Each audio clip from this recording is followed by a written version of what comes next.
Ce mardi, en fin de journée, les gendarmes ont pris en chasse un véhicule suite à un refus d'obtempérer survenu sur la RN5 dans le sens Morne-à-l'Eau vers le Moule. Le conducteur et son passager ont emprunté un chemin de campagne avant de finir leur course dans un sous-bois, détruisant au passage les ruches d'un apiculteur. Les faits survenus, c'était vers 17h, auraient pu être beaucoup plus graves. Ce véhicule de tourisme pris en chasse par les gendarmes sur la RN5 en direction du Moule venait de refuser ce contrôle routier. Dans leur cavale, les deux individus décidait, avant d'arriver dans la zone d'agglomération du Moule, d'emprunter un chemin privé, une route de campagne sur laquelle un drame a été évité de justesse.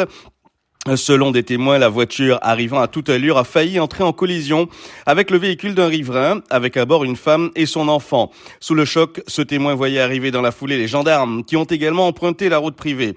Au bout de ce chemin en tuf, une impasse qui conduit à un sous-bois qui précède la mangrove.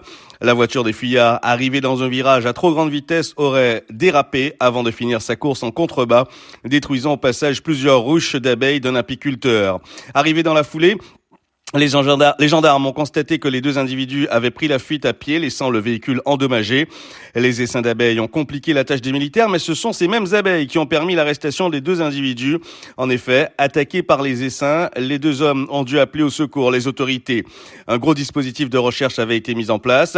Finalement, les deux individus empêtrés dans la mangrove n'ont pas pu aller bien loin et ont été appréhendés. L'un d'eux aurait été sérieusement blessé dans l'accident. Une enquête est ouverte pour déterminer les raisons pour lesquelles ces deux hommes ont tenté de fuir ainsi les autorités.